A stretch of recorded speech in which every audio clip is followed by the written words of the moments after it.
All right, let's get right into it. If you've ever wanted to make your European Portuguese sound, more natural, more like a native speaker, then you are in exactly the right place. We're about to unlock a seriously powerful tool in Portuguese grammar that's going to take your sentences to a whole new level, the gerúndio. So here's our game plan for today.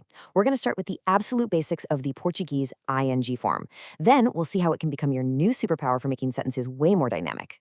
We'll also cover a really cool trick for gradual actions, learn how to answer the question how with a bit of style, and then wrap it all up with the key takeaways. Okay, first things first. Before we can start using this thing, we've got to build a solid foundation, right? So this section is all about what the gerúndio actually is and the super simple rules for making it. Let me throw a little puzzle at you. Think about this sentence. How would you say it in Portuguese? I mean, sure, you could use two different clauses, but there's a much more elegant, fluid way to do it. And the secret, yep, it's the gerúndio. So what exactly is this thing?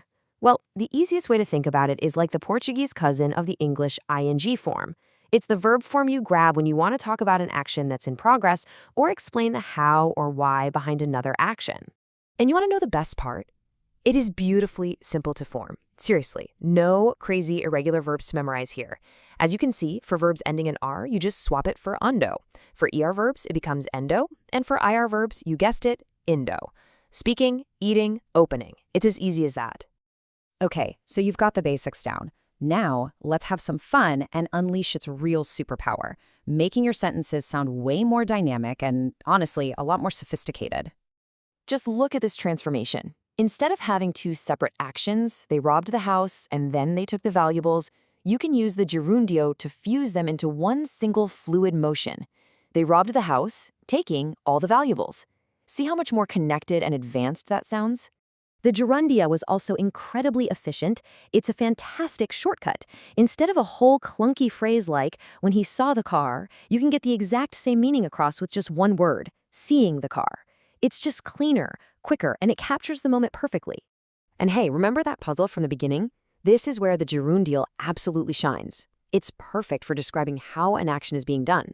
The kids didn't just enter the school. They entered singing and laughing. It just adds so much more color and life to what you're saying.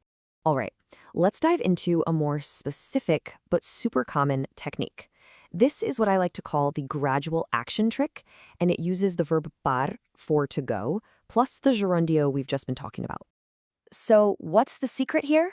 It is all about progression.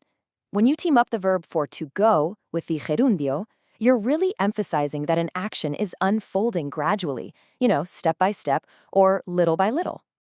And building this phrase is as easy as 1, 2, 3. First, you conjugate the verb to go for whoever's doing the action. Second, you just tack on the gerúndio. Combine them and you get this cool phrase that doesn't just mean we are walking. It carries this feeling of we're making our way along or let's start moving gradually. It implies a process, not just a one-off action. Here's a perfect real-world example. Anna is gradually setting the table. This phrase tells us she's not just snapping her fingers and the table is set. It implies a process. She's doing it bit by bit, maybe putting out the forks, then the knives, while her mother cooks. It just paints a much richer picture. Now, on to my favorite part, because this is probably one of the most practical, everyday ways you'll use the gerúndio, answering the simple question, how? So, picture this. There's been a break-in, and someone asks you, how did the thieves get in? Instead of a long, drawn-out sentence, the answer is direct, it's concise, by breaking the glass. That one word, that gerúndio, it tells you the entire method, so efficient. Here's another one. Hopefully this is just a hypothetical for you. The question is, how did you break your arm? And again, the answer is so quick and clear, by falling off the ladder. You see the pattern here. No need for a big explanation. The gerúndio does all the heavy lifting. Okay, last one for this section, and it's a bit of a classroom mystery. How on earth did he pass that exam? And the answer, of course, by copying from his classmate. A little bit cheeky for sure, but it perfectly shows how the gerúndio is your absolute go-to for explaining the how behind pretty much any action. Phew, we've covered a lot of ground. So before we wrap up, let's just take a second to lock in everything we've learned with a few key takeaways. So try to remember these 4 points. First, at its core, the gerundio is for ongoing actions, describing how something is happening. Second, to really emphasize a gradual, little-by-little process, you team it up with the verb for to go.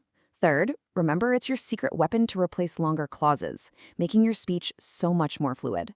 And finally, use it. It's perfect for instructions, explanations, and especially for storytelling. All right, so you now have this fantastic new tool in your Portuguese toolkit. So my question for you is this. What's one thing you're going to describe using the gerundio today? Think of an action, a process, a story you can tell someone. Go put it into practice right away. Happy learning!